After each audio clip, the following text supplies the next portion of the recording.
اور جب ہم نے بنی اسرائیل سے وعدہ لیا کہ تم اللہ سبحانہ تعالیٰ کے سوا کسی اور کی عبادت نہ کرنا اور ماں باپ کے ساتھ اچھا سلوک کرنا، اس طرح قرابت داروں، رشتہ دار یعنی یتیموں، مسکینوں کے ساتھ بھی اچھا سلوک کرنا، لوگوں کو اچھی باتیں کہنا، نماز قائم کرنا، زکوٰۃ دینا، لیکن تھوڑے لوگوں کے لیے یہ کام کرنا آسان تھا، باقی کے سب منہ موڑنے لگے۔ تو اللہ سبحانہ تعالیٰ یہاں پر بار بار بنی اسرائیل کو اپنا عہد یا دلورا صرف ایک اللہ کی عبادت کرنا، اور ہر نبی کی بنیادی تاکید دعوت دین یہی تھی، توحید کی دعوت قیامت تک باقی رہیں گی۔ اللہ سبحانہ تعالیٰ کے ساتھ ہی فوراً ماں باپ کے ساتھ حسن سلوک کا حکم آیا۔ قرآن میں جہاں اللہ کی عبادت کا ذکر ہے، فوراً دوسرا حکم ماں باپ کی اطاعت و فرمانبرداری کے ساتھ حسن سلوک کی تاکید کی گئی ہے۔ جس طرح اللہ کی عبادت ضروری ہے، ماں باپ کی اطاعت بھی ضروری ہے، سوائے اگر وہ شرک کا حکم دے رہے تو پھر وہاں پر ان کی اطاعت کرنے کی ضرورت نہیں ہے۔ ان کی خدمت کوتاہی میں کسی قسم کی بھی کمی نہیں رکھنا چاہیے۔ اور رشتہ داروں میں یتیم، مسکین، ان کے ساتھ میں بھی حسن سلوک کرنے کی تاکید ہے۔ تو رشتے اللہ سبحانہ تعالیٰ کے بنائے ہوئے، اس کو توڑنے والا جنت میں نہیں جائے گا، چاہے وہ جیسے بھی ہو۔ ہمیں اپنا حساب اللہ کو دینا ہے، اس کی فکر کریں، اور جو جیسا کریں گا ان کا حساب وہ دیں گے۔ اور یتیموں کی کفالت کرنے والا جنت میں رسول اللہ صلی اللہ علیہ وسلم کے ساتھ، یعنی کلمے کی انگلی اور اس کے مڈل فنگر جو ہوتی نا، اس کا طرف اشارہ کر کے بتایا تھا کہ دونوں اس طریقے سے ساتھ ساتھ رہیں گے۔ لیکن آج کے دور میں یتیموں کا مال، جائیداد، سب کچھ ہڑپنے کی کوشش کر رہے ہیں، تو اس کی تاکید اس آیت میں کی گئی۔ اللہ تعالیٰ ہمیں ایسے کاموں سے محفوظ رکھ۔ اور مسکینوں میں غریب پڑوسی چاہے کافر ہی کیوں نہ ہو، ان سے بھی اچھی بات کرنا، اچھا سلوک کرنے کا حکم دیا گیا ہے، تاکہ معاشرے کا ماحول خوشگوار ہو سکے، تبھی انسان سکون سے رہ سکتا نا۔ اور جب سکون سے ہے تو عبادتوں میں بھی خشوع خضوع آ سکتا، ورنہ جینا حرام ہو جاتا ہمارا۔ تو احسان کرنے کا مطلب کیا ہے؟ احسان کا مطلب کیا ہے؟ حق سے زیادہ دینا، تاکہ وہ خوش ہو جائے۔ تو رشتہ داروں میں یتیم اور مسکین پر خرچ کرنے کا اللہ سبحانہ تعالیٰ 2 گنا اجر دے گا، ایک تو حسن سلوک کرنے کا، دوسرا رشتہ داری نبھانے کا۔ اس آیت میں سب سے پہلے توحید کا ذکر ہے، پھر انسانی حقوق ہے، پھر نماز اور زکوٰۃ کی تاکید کی گئی ہے۔ اس کی کیا وجہ ہو سکتی؟ غور کریں۔ توحید کے بغیر کوئی عبادت جسمانی ہو یا مالی قبول نہیں کی جائے گی، اور توحید کے بغیر چاہے آپ انسانی حقوق ادا کر لیں، دنیا بھر کے چیریٹی کے کام بھی کر لیں، تو وہ قبول نہیں کیے جائیں گے۔ اور توحید کے بغیر انسانی حقوق جو ہم پڑھ چکے، ان کو ادا کیے بغیر چاہے ہم رات بھر عبادتیں کر لیں، صدقہ خیرات زکوٰۃ دے لیں، تب بھی وہ قبول نہیں ہوں گے۔ اب آیت 84 کو دیکھیں۔ اور جب ہم نے تم سے وعدہ لیا کہ آپس میں خون نہ بہانا، قتل نہ کرنا، آپس والوں کو اور آپسی لوگوں کو جلا وطن نہ کرنا، تم نے اقرار کیا اور تم اس کے گواہ بنے۔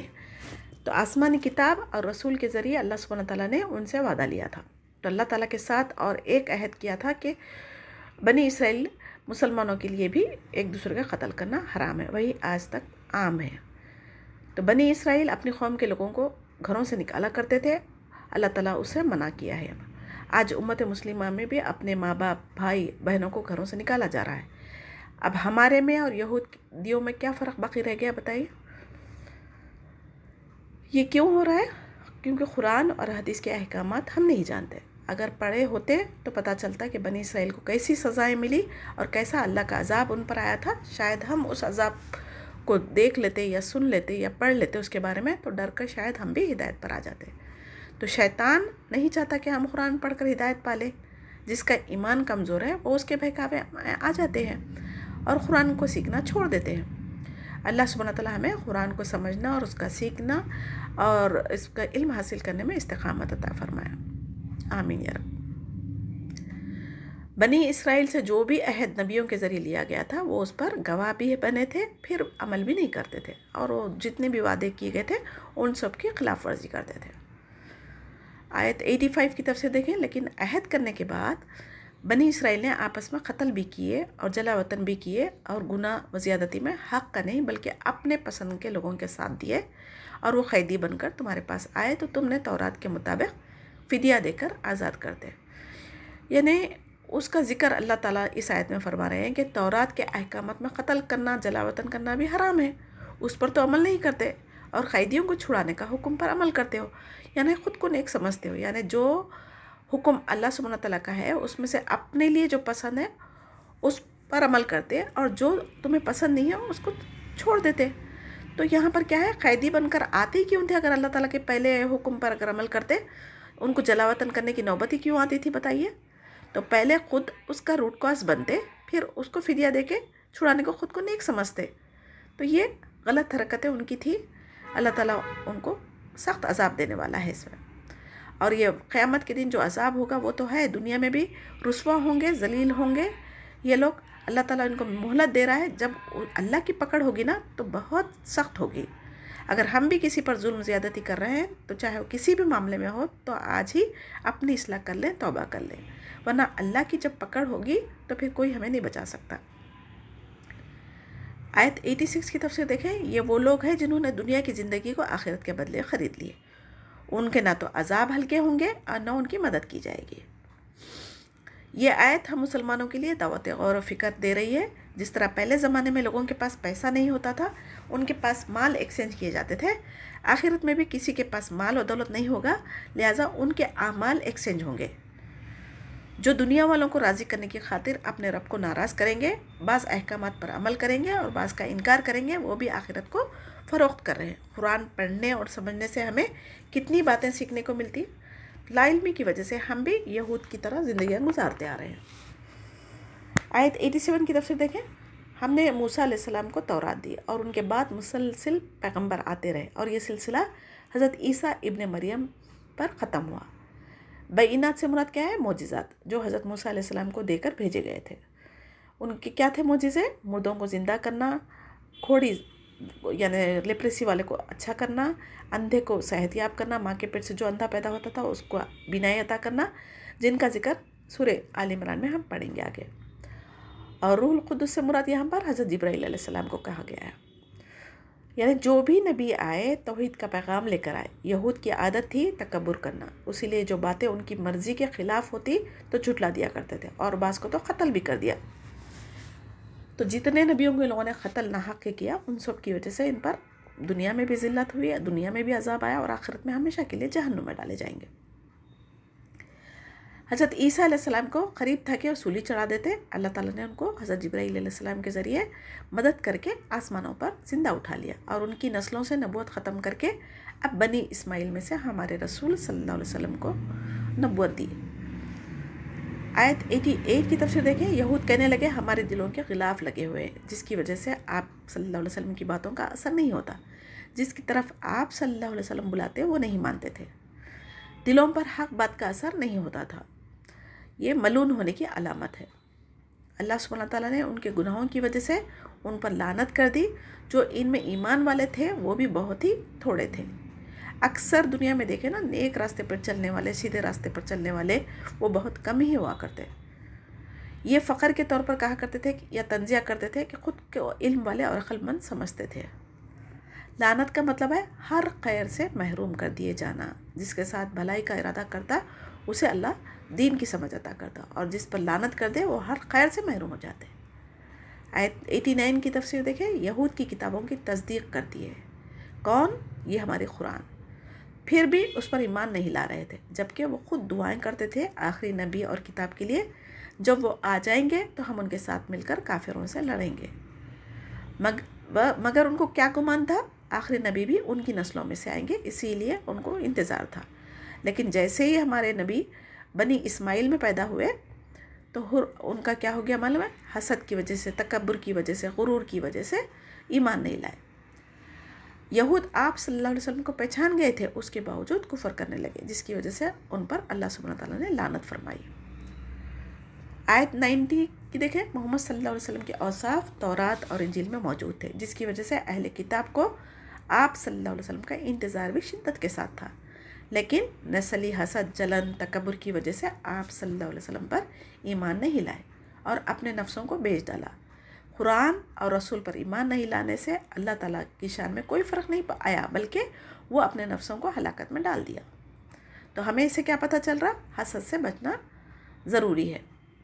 حسد اگر دوسروں کو نقصان نہیں پہنچا تو کم سے کم ہمارے خود کا سکون چین حرام کر دیتا. تو ہمیں اس بیماری سے بچنا چاہیے. اللہ سبحانہ تعالیٰ کا فضل یعنی نبوت اور آسمانی کتابیں جس بندے پر نازل فرمانا چاہے وہ اللہ کی مرضی ہے. اور کسی کو نعمتیں ملتی دیکھیں تو ہمیں بھی حسد جلن نہیں کرنا چاہیے بلکہ دعا کرنی چاہیے اللہ جو نعمتیں تو ان کو دینے پر قادر ہے ہمیں بھی عطا فرما. تو اللہ سبحانہ تعالیٰ نے انہیں غضب نازل فرمایا. دنیا میں رسوائی اور ذلت ہوئی اور مدینے سے نکالے گئے. آخرت میں ہمیشہ ہمیشہ کا آگ کا عذاب اللہ تعالیٰ نے تیار کر رکھا ہے کافروں کے لیے. آیت 91 کی تفسیر دیکھیں. جب یہود سے کہا گیا قرآن پر ایمان لے آؤ جو اللہ نے نازل کی ہے تو یہود کہتے تھے ہمارا ایمان اس کتاب پر ہے جو ہم پر نازل کی گئی یعنی تورات. اس وقت پھر یہ لوگ کیوں انبیاؤں کا قتل کیے؟ جب اس پر ایمان تھا تو پھر جبھی بھی تو تورات پر نہیں مانے نا. تو یعنی ان کی حجت ہمیشہ حق کے خلاف ہی رہی. تو یہود کا دعویٰ ایمان تورات پر بھی صحیح نہیں تھا جبکہ قرآن تو ان کی کتاب تورات کی تصدیق کرنے والی ہے جس کی فطرت میں ہی یعنی کفر کرنا ہے نافرمانی کرنا ہے حسد تکبر بھرا ہوا ہے. وہ لاکھ سمجھا لو نہیں مانتے نا. تو قرآن تمام آسمانی کتابوں کی تصدیق کرتی ہے. تو یہود کی جو عادت بن گئی تھی نبیوں کا انکار کرنا اور ان کا قتل کرنا یہ اور اللہ تعالیٰ کی نافرمانی کرنا. جب حد سے زیادہ نعمتیں مل جاتی نا تو ایسے ہی سرکش ہو جاتے لوگ. تو اللہ سبحانہ تعالیٰ مال دے کر بھی آزماتا. مال جب چھیننے بیٹھتا تو پھر کہیں کے نہیں رہتے. تو آیت 92 کی تفسیر دیکھیں. جب یہود کے پاس حضرت موسیٰ علیہ السلام واضح دلیلیں اور تورات لے کر آئے تھے تو اللہ کا توحید کا پیغام لے کر آئے تھے تو تم لوگوں نے موسیٰ علیہ السلام کو بھی تنگ کیا اور اللہ کو چھوڑ کر بچڑے کی پوجا شروع کر دی تھی. وہ کیوں کی تھی؟ اگر تورات پہ آپ کو ایمان لانا تھا جیسا کہ اب کہہ رہے ہیں موسیٰ علیہ السلام کے گزر جانے کے بعد جب دوسری آسمانی کتاب آ چکی تو جب کہہ رہیں گے ہم تورات پر ایمان لائیں گے تو اس وقت کیوں نہیں ایمان لائے؟ کیوں نبیوں کو ستائے تنگ کرے حضرت موسیٰ علیہ السلام کو تنگ کرے؟ تو اصل میں یہود تھے ہی بڑے ظالم لوگ. آیت 93 کی تفسیر دیکھیں. یہود مدینے سے اللہ سبحانہ تعالیٰ نے موسیٰ علیہ السلام اور تورات کی نعمت کو یاد دلا رہا ہے کہ اس کے باوجود تمہاری نافرمانی کی وجہ سے کوہ طور کو تمہارے اوپر لا کھڑا کر دیا تھا. تم نے وعدہ کیا تھا کہ تورات کو مضبوطی سے پکڑیں گے یعنی اس پر عمل کریں گے. تو وعدہ زبان سے تو کر لیا مگر دل سے نافرمانی کی اور ان کے دلوں میں بچھڑے کی محبت بھر دی گئی تھی. ان کے کفر کی وجہ سے ان کی آنکھ اندھے ہو گئی تھے کان بہرے ہو گئے تھے اور دوران خون میں جس طریقے سے جسم میں خون گردش کرتا اسی طریقے سے ان کے دلوں میں بچھڑے کی محبت بھر گئی تھی. تو لا اکراہ فی الدین ہم آگے پڑھیں گے. دین میں کوئی زبردستی نہیں ہے. یہ آیت ان کے لیے جو ابھی کافر ہے جو ایمان لا چکے. تو ایمان لانے کے بعد جو اللہ تعالیٰ کے احکامات پر عمل کرنا ضروری ہے نا. تو جو بھی عمل کریں گے ان سے اللہ تعالیٰ راضی ہوگا. قرآن کے حقوق 5 ہے. قرآن پر ایمان لانا اس کا پڑھنا اس کو سمجھنا اس پر عمل کرنا اور دوسروں تک پہنچانا جب تبھی قرآن کا ہم حق ادا کر سکیں گے. علم کے بھی درجے 5 ہے. تو علم جب حاصل کرنے کے لیے بیٹھتے تو انسان کو سب سے پہلے کیا کرنا چاہیے؟ خاموش رہنا چاہیے. توجہ سے سننا چاہیے. جو کچھ سنے اس کو یاد کرنا چاہیے. جو علم حاصل کرے اس پر عمل کرنا چاہیے. جو علم حاصل ہو دوسروں تک پہنچانا چاہیے. تو یہود خود کو مومن کہتے تھے اور سمجھتے تھے کہ یہود کا ایمان انہیں برا حکم دے رہا تھا. یعنی بار بار پانی کے قطرے گرنے سے ایک پتھر میں بھی سوراخ ہو جاتا مگر دلوں پر اثر یہودیوں کے نہیں ہوتا تھا. یہ پتھر سے بھی زیادہ سخت ہو گئے تھے لوگ. آیت 94 کی تفسیر دیکھیں. اس آیت میں اللہ سبحانہ تعالیٰ چیلنج کیے اگر آخرت کا گھر یعنی جنت صرف تمہارے ہی لیے ہے کسی اور کے لیے نہیں ہے اور تم خود کو اللہ کے چہیتے سمجھتے ہو تو آؤ موت کو طلب کرو اور سچائی کا ثبوت دو. کیونکہ یہودی دعویٰ کرتے تھے وہ جہنم میں ہرگز نہیں جائیں گے تو ان کو دعوت مباہلہ کا حکم دیا تھا. اسی طرح آج مسلمان بھی جنت میں جانے کا دعویٰ کرتے ہیں اور وہ کہتے ہیں کہ ہم کلمہ گو ہے تو جہنم میں نہیں جائیں گے. تو ایمان کے ساتھ عمل صالح بھی ہونا ضروری ہے جنت میں جانے کے لیے. تو ہو بہو آج کی امت مسلمہ بھی یہود کی کاپی کرتی جا رہی ہے. اللہ تعالیٰ ہمیں ایسے اعمال سے بچائے جو اللہ کو ناراض کرنے والے ہیں. اللہ تعالیٰ سے دعا ہے کہ ہمیں اپنی شریعت کا صحیح علم عطا کرے اور شریعت کے مطابق زندگی گزارنے والا بنائے۔ آیت 95 کی تفسیر دیکھیں، یہود جانتا ہے وہ غلط کر رہے ہیں، اپنی کرتوتوں کو دیکھتے ہوئے وہ کبھی بھی موت نہیں مانگیں گے۔ اللہ تعالیٰ خوب جانتا ہے ظالموں کو، یعنی اللہ تعالیٰ جو خالق ہے وہ اپنی مخلوق کو نہیں پہچانتا کیا؟ وہ تو ہر ایک کی فطرت سے واقف ہے۔